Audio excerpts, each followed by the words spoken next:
할렐루야. 반갑습니다. 제가 정말 사랑하고 아끼는 우리 김정구 목사님 심호하시는 교회에 와서 말씀을 전할 수 있어서 기쁘고 감사하게 생각합니다. 그리고 오늘 취임하는 우리 권사님들 진심으로 축하드립니다. 감리교 권사는요, 교회에서 중직입니다. 교리와 장정에 보니까 권사에 대해서 이렇게 말하더라고요. 권사는 입교인 10명, 예전에 이거 15명이었는데 10명으로 줄었더라고요. 언제 10명의 한 명의 비율로 선출한답니다. 제가 생각하기에는 권사 정도 되면 한 10명쯤은 전도하는 사람이 아닌가. 그래서 10명에 한 명이라고 하지 않았나. 아무도 아멘 안 하시는데 그렇게 생각을 합니다. 제 생각이에요.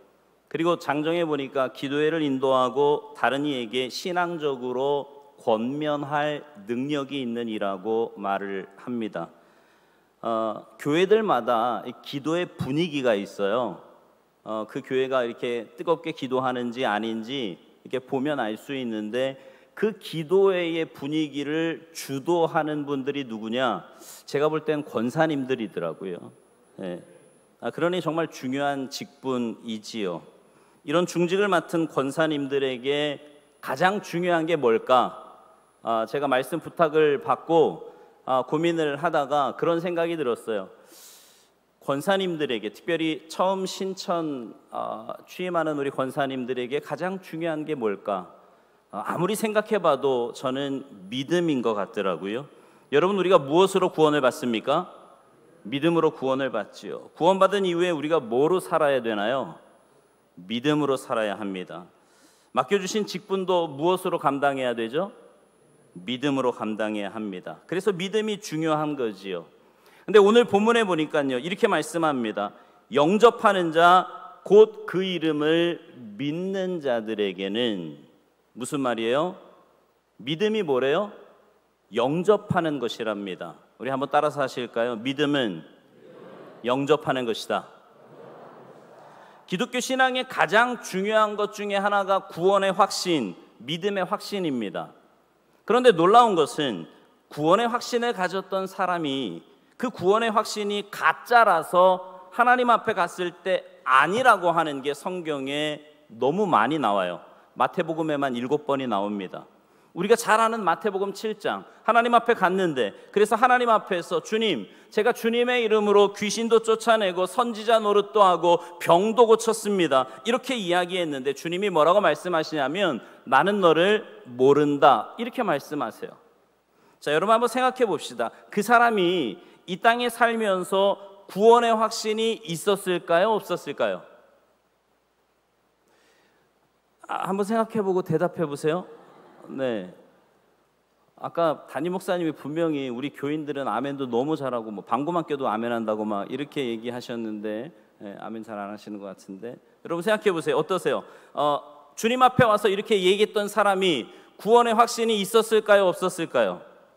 네, 저는 아무리 생각해봐도 있었을 것 같아요. 어느 정도 확신이 있었냐 하면 하나님의 심판대 앞에 섰는데 그 심판대 앞에서도 주님의 이름으로 내가 이거 했습니다, 저거 했습니다, 이렇게 막 이야기할 정도로 확신이 있었던 사람이에요.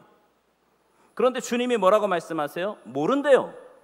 불법을 행하는 자들아 내게서 떠나가라고 말씀하십니다. 그러니까 무슨 말이에요? 확신이 중요한데 확신이 중요한 게 아니라는 거지요. 이게 무슨 말이죠? 마태복음에서 7번 나온다 그랬는데 나머지 6번은 어떤 단어로 나오냐면 다 슬피 울며 이를 갈았다, 이렇게 나옵니다. 그 이야기에 나오는 사람들 다 예수 믿는 사람들이었어요. 근데 나중에 심판대 앞에 갔는데 잘했다, 잘했다 칭찬받는 모습이 아니라 슬피 울며 이를 간다라는 거죠. 뭐가 문제일까요? 우리가 하나님 말씀에 좀 집중하기를 원합니다. 여러분, 성경에서요, 믿음, 제가 몇 군데 읽어드릴 테니까 한번 집중해서 잘 들어보십시오. 요한일서 5장 4절에 보면 무릇 하나님께로부터 난 자마다 세상을 이기느니라. 세상을 이기는 승리는 이것이니 우리의 믿음이니라. 할렐루야.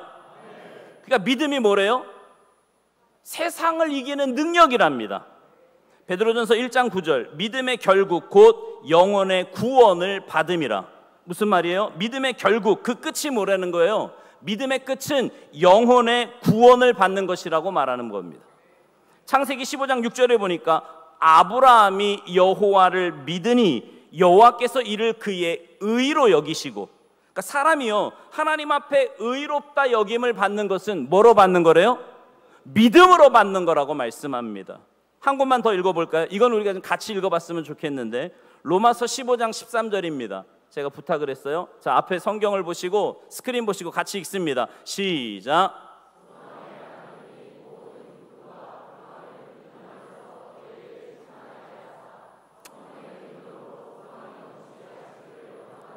아멘. 여러분 놀랍지 않습니까? 어떠세요? 이런 믿음이 있으십니까? 여러분 매일매일 세상을 이기시나요? 나 지금 누구랑 얘기하는 거죠? 여러분 이런 하나님의 놀라운 약속의 말씀들이 있는데, 이 말씀들이 내 것이 안 되는데도 그냥 살아가요. 별로 신경 쓰지 않습니다. 뭐 기록된 말씀은 말씀이고 나는 나고, 막 아까 보니까 찬양 너무, 오늘 찬양대 너무 은혜 받았어요. 너무 잘하셨어요. 우리 박수 한번 할까요? 네. 찬양 너무 잘해요. 막 너무 뜨겁게 찬양해서요. 또 열심히 기도해서 막 목이 쉽니다. 그런데 그게 진짜 나의 믿음인가? 아무리 생각해봐도 그거 아닌 것 같아요. 그러면 하나님 말씀하고 나하고 좀 맞춰봐야 되잖아요. 오늘 취임하는 권사님들, 그래도 명색이 중직인데, 중직이면 그 정도 작업은 해봐야 되는 거 아닙니까? 뭐가 좀 잘못되었나? 정말 하나님의 말씀이 베레아 사람처럼 하나님의 말씀을 읽고 듣고 정말 그러한가 하여, 그 말씀이 진짜 그런가 하여 묵상하고 상고하고 내 건가 아닌가, 이거 좀 비교해 봐야 되는 거 아니냐고요.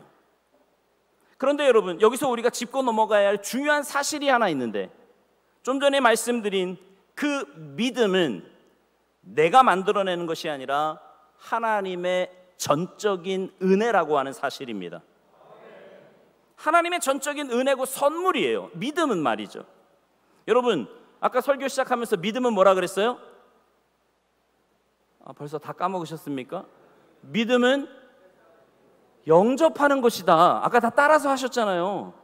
네, 다시 믿음은 영접하는 것이다. 그러면 여러분 뭐 영접하셨어요? 예수님 영접하셨지요. 그 이름을 영접하면 세상을 이긴대요.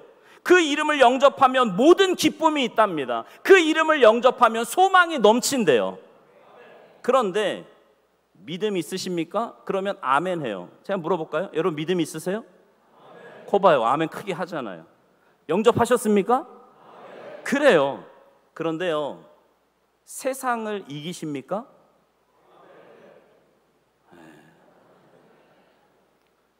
아까 믿음은, 아까 읽었죠? 우리 로마서 15장 13절 모든 기쁨이 있다 그랬는데 어때요? 여러분 늘 기쁘세요? 뻥치시네.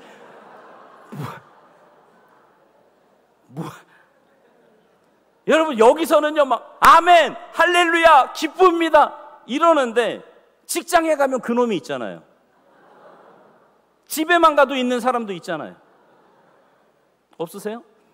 그래서 여러분 믿음을 가졌다고 하는 사람들이 교회에서와 그 교회에서의 모두와 세상에서 혹은 가정에서의 모두가 달라요. 무슨 말이냐면 교회에서의 모습과 세상에서 혹은 가정에서의 삶의 모습이 다르다고요. 여러분 믿음은 뭐냐면 그걸 극복하는 게 믿음이에요. 교회에서나 가정에서나 직장에서나 똑같이 살아가는 것, 이게 믿음이라고요. 왜냐하면 믿음은 뭐라고요? 영접하는 거라니까 몇 번 말해요. 믿음은 뭐다? 영접하는 거다. 그러면 교회에서는 예수님을 영접했는데 집에 갈 때는 그 영접한 예수님 꺼내놓고 가십니까?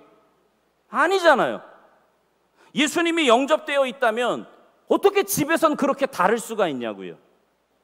예수님이 영접되어 있다면 어떻게 모르는 사람 앞에서는 그렇게 살 수 있냐 말입니다. 그래서요, 상황이 딱 만들어지잖아요. 그러면 예수님 잠깐만 가만 계세요. 예수님은 교회 가 계세요. 이러고는요 막 자기 그나마 이건 좀 난 겁니다. 상황만 만들어지면은요 그냥 막 해적게. 그래서 한국 사람 열받으면 천국도 안 간대요. 내가 하고 싶은 대로 해야 되는 거예요. 좀 센 분들은요, 물론 임마누엘 교회는 그런 분 안 계시겠지만 교회에서도 막 하는 분들이 있어요. 그래서 여러분, 교회에서 제일 은혜가 넘치는 곳이 어딘 줄 아십니까? 어디 같아요? 예배당이요. 교회에서 은혜가 제일 넘치는 곳은 주차장이랍니다. 왜냐하면 은혜 다 받아놓고요, 거기서 다 쏟아놓고 가는 거예요. 여러분, 예수 그리스도 내게 영접되어지는 것이 믿음이랍니다. 여러분, 마리아와 마르다 이야기 아시죠? 누가복음 10장 38절 이하에 나오는 말씀인데요, 마르다는 예수님 왔다고 음식을 준비했고요, 마리아는 뭐 했어요? 말씀을 들었어요. 마르다가 예수님께 마리아 보고 좀 자기 좀 도와주라고 그렇게 해달라고 말하니까 예수님이 뭐라고 말씀하셨죠? 마리아는 지금 좋은 편을 택했다고. 음식 한두 가지만 하든지 힘들면 그것도 하지 말라고. 얘는 지금 좋은 편을 택했으니 그냥 내버려 두라고 하시잖아요. 그리고 그 이야기가 끝납니다. 여러분은 그 말씀을 보시면서 무슨 생각하셨습니까? 그렇구나, 교회는 역시 말씀이 최고구나. 밥하고 봉사하고 이런 거보다는 무조건 말씀 들어야 되는 거구나. 말씀 듣기 위해 다른 거 다 제치고 제일 좋은 편 택하는 거구나. 여러분 혹시 그렇게 생각하셨습니까? 정말 예수님이 말씀 듣는 것만 해라, 물론 중요하죠, 말씀 듣는 거. 그런데 예수님이 그 상황에서 말씀 듣는 것이 중요하고 일하는 거는 안 중요하다, 그런 말씀 하신 걸까요? 여러분, 마르다 입장에서 생각해 보면요, 굉장히 열받았을 것 같아요. 교회에 보면 왜 마리아 같은 사람 있지 않습니까? 물론 임마누엘 교회는 그런 사람 없겠지만 다른 사람은 정말 열심히 일하는데요, 혼자 기도하는 척하고 말씀 보는 척하는 사람. 여러분, 성경이 그런 거 이야기하는 걸까요? 아닌 것 같아요. 하나님께서 보실 때 마르다처럼 열심히 일하는 사람이나 열심히 말씀을 듣는 사람이나 열심히 기도하는 사람이나 열심히 봉사하고 충성하는 사람이나 다 귀한 거 아니겠습니까? 여러분, 예수원 아시죠? 거기에는 노동이 곧 기도라고 가르칩니다. 그러면 무슨 말씀일까요? 주님은 그 말씀을 통해서 우리에게 믿음을 알려주기를 원하시는 거예요. 믿음은 하나님과 어떤 관계를 가지고 있느냐, 하나님과 어떤 관계를 맺고 있느냐, 이거라는 겁니다. 마르다도 예수님과 좋은 관계를 맺고 있었는데, 그래서 예수님이 오시는 것이 너무 좋아서 음식을 준비하고, 마리아는 말씀 듣는 것이 너무 좋아서 말씀을 들었는데, 마르다가요, 음식을 준비하다 보니까 그 좋았던 예수님과의 관계, 믿음을 넘어가지고요, 그 다음부터는 자기가 막 나오는 거예요. 자기 뜻이 나와요. 비교의식이 나오기 시작합니다. 마리아와 자기를 비교하고요, 내가 이렇게 열심히 일하는데 공로의식이 나오기 시작하는 거예요. 그래서 예수님이 말씀하시는 겁니다. 일하는 것이 나쁘고 말씀 듣는 것이 먼저다, 이 말씀하시는 게 아니라, 믿음은 먼저 하나님과 나와의 바른 관계, 내가 이거 하는데 누가 주인이냐, 왜 이거 하느냐, 이게 중요하다는 말씀이에요. 이것을 성경은 하나님은 중심을 보신다, 이렇게 말씀합니다. 여러분, 하나님이 중심을 보신다는 건 뭐예요? 동기를 보신다라는 거거든요. 왜 하냐, 이거 왜 하냐. 우리가 교회에서 하는 일들, 하나님 앞에 봉사하는 거 왜 하냐고요. 그거를 보는 겁니다. 믿음을. 여러분, 베드로와 가룟 유다 잘 아시죠? 알면 안다, 모르면 모른다. 여러분이 빨리 대답해야 설교가 빨리 끝나요. 보니까 뒤에 순서가 어마어마하더라고요. 굉장한 프레셔를 받고 올라왔습니다, 제가 우리 담임 목사님한테. 여러분, 베드로와 가룟 유다 아시죠? 잘 아십니까? 둘 다 예수님의 제자예요. 3년 반을 따라다녔어요. 근데 나중에 둘 다 배신합니다. 근데 베드로가 배신한 것, 유다가 배신한 것, 사실 이거 다 비슷해요. 다 그놈이 그놈이래요. 근데 우리가 알기는 베드로에게는 박수를 치고요, 가룟 유다는 보통 죽일 놈이라고 이야기하지 않습니까? 네, 한번 생각해 보세요. 깊이 묵상해 보면 가룟 유다가 멋있지 않습니까? 세상에서 말하는 것 딱 보면 의리예요, 의리. 완전 의리남입니다. 그렇지 않아요? 자, 예수님 배신했어요. 뭐 그럴 수 있지요. 돈에 눈이 멀어가지고 뭐 잠시 정신이 나갈 수 있단 말입니다. 그런데 정신 딱 차리고 보니까 잘못한 거예요. 흔히 말하는 사무라이들처럼 자기가 딱 잘못을 깨달아졌을 때 어떻게 합니까? 비굴하게 안 해요. 자기 잘못을 깨달았을 때 나 잘못했구나, 죽자, 이러고 죽어요. 남자다운 겁니다. 완전 깍두기 아닙니까? 세상으로 말하면 의리 하나로 죽고 사는 사람, 자기 잘못을 깨달았을 때 멋있게 죽어요. 근데 베드로 보세요. 여자애가 너 같이 있었지? 그랬더니 뭐래요? 아니래요. 막 저주까지 하고요. 그것까지도 비굴한데 나중에 다구는 소리에 자기가 비굴한 모습이었다는 걸 깨달았으면 그래도 뱃놈이잖아요. 뱃사람이잖아요. 뱃사람. 그리고 그냥 확 이래야 되는 거 아닙니까? 아니에요. 나만 그렇게 생각해요? 그런데 베드로는 어떻게 합니까?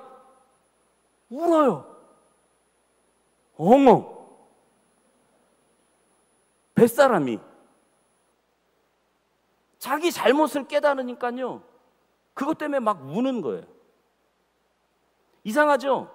성경은 세상이 멋있다고 하는 그 가치를 믿음이라고 하지 않고요, 베드로처럼 정말 찌질하게 십자가 앞에서 하나님, 나는 살 가치도 없는 몸입니다, 이러고 막 울어 제끼는 걸 믿음이라 그래요. 내가 주인 되어서 내가 그어버리고 내가 다 해버리는 것, 내가 주인 되는 걸 믿음이라고 하지 않습니다. 나는 완전히 없고 그냥 주님의 십자가 앞에서 하나님, 나는 주님 뜻대로 주님 판결대로 살겠습니다. 성경은 이것을 믿음이라고 합니다. 그게 영접한 사람이 하는 일이라는 거죠. 여러분, 이런 믿음을 갖는 거 얼마나 소중합니까? 얼마나 귀해요. 나 같은 죄인이 예수 그리스도를 마음속에 영접하는 것, 이거 하나만도 너무 귀한데요, 저는 그 다음 말씀에 또 충격을 받아요. 오늘 본문에 보니까 영접하는 자, 곧 그 이름을 믿는 자들에게는 뭐라고 이야기해요? 하나님의 자녀가 되는 권세를 주셨대요. 할렐루야. 여러분, 하나님이 내 아버지가 된대요. 누구에게요? 영접하는 사람에게. 영접하는 사람. 좀 전에 말씀드렸지만 믿는 자는 세상이 나를 규정하는 대로 사는 사람이 아니라 하나님이 나를 규정한 대로 사는 사람이 믿는 자예요. 이게 무슨 말이냐면, 예를 들면 이런 겁니다. 세상의 기준이 있잖아요. 요즘은 목사도 잘생긴 목사, 뭐 좀 그런 목사, 외모를 보더라고요. 세상에서는 무슨 대학 나왔냐, 무슨 차냐, 몇 평에 사냐, 스펙이 뭐냐, 그거에 따라 사람을 규정합니다. 그러나 여러분, 믿음은 그렇게 세상 사람이 규정하는 나로 사는 게 아니라 하나님이 규정하는 나로 사는 거예요. 하나님을 믿는 사람들은, 하나님은 믿는 사람을 보고 뭐라고 이야기하냐면 자녀라고 말씀하세요. 돈이 없어도요, 병들어도요, 세상에서 고생을 해도요, 학벌이 좀 모자라도요, 하나님은 우리 보고 뭐라 그러신다고요? 자녀래요. 자녀래요. 여러분, 이 말씀을 우리가 깊이 묵상해 보면은요, 얼마나 가슴 뛸 만큼 감격스러운 일인지 모릅니다. 내 조건과 상관없이, 조건과 상관없이 우리가 이렇게 하나님의 자녀 되는 게 얼마나 귀한 것인지 잠깐 설명을 드리려고 하는데, 하나님의 자녀가 되는 것, 그 권세는 어떤 거냐? 자, 로마서 8장 15절을 좀 함께 읽겠습니다. 로마서 8장 15절이에요. 시작.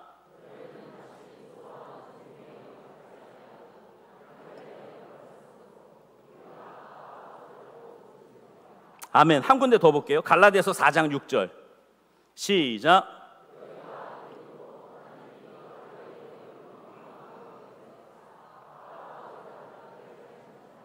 아멘. 여러분, 하나님의 자녀가 된 권세, 성경이 말하는 이 첫 번째 권세가 뭐냐 하면, 우리 하나님을 뭐라고 부른대요? 아버지라고 부른대요. 하나님을 아버지라고 부른대요. 죄송한데 제 얘기를 잠깐 하겠습니다. 저는 결혼을 좀 늦게 했어요. 지금 같으면 솔직히 늦은 나이도 아니에요. 제가 33살에 결혼했거든요. 그게 뭘 늦었... 근데 저희 때는요 30 넘으면 노총각이었어요. 저희 교회 권사님이 제가 30살 때 그런 기도하셨어요. 지금도 기억나요. 오후 예배 시간인데 대표 기도로 나와서 하나님 우리 전도사님 장가 좀 보내주십시오. 저 멀쩡한 전도사님 왜 장가를 못 가는 겁니까? 뭐 이러면서 대표 기도를 할 정도로 제가 30살 때부터 막 하여튼 스트레스를 엄청 받았는데 33살에 결혼을 했어요. 그리고 제 아내와 결혼한 지 2달 만에 미국으로 갔습니다. 근데 그때 집사람의 뱃속에는 허니문 베이비가 들어 있었어요. 근데 미국에서 우리가 처음 섬긴 그 교회의 사모님이요 굉장히 독특한 분이셨어요. 이분이 미국 이민 와서 너무 고생을 많이 한 분이에요. 근데 여러분 내가 고생을 많이 했으니까 내 이제 다음에 오는 사람들은 잘해줘야지 이럴 것 같습니까? 아니면 내가 고생했으니까 넌 좀 더 해야 돼 이럴 것 같아요. 전자예요 후자예요? 어떻게 하셨어요? 후자 쪽이 많아요. 근데 이분은 후자 쪽이에요. 그것도 엄청. 그래서요 아내가 임신한 몸으로 미국을 갔는데 한 달에 한 번씩 김치를 담가서 판매를 하고요, 유학생들 밥을 해주고요, 얼마나 고생을 했던지 임신 중독이 와버렸어요. 출산을 하는데 아기가 거꾸로 있는 거예요. 그래서 제왕절개를 하는데요 임신 중독이 얼마나 무섭냐면 피가 멎지를 않는 겁니다. 5시간 수술을 했어요.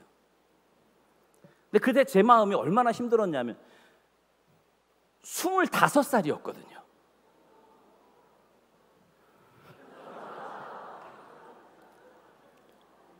나이 차이 자꾸 계산하지 마세요.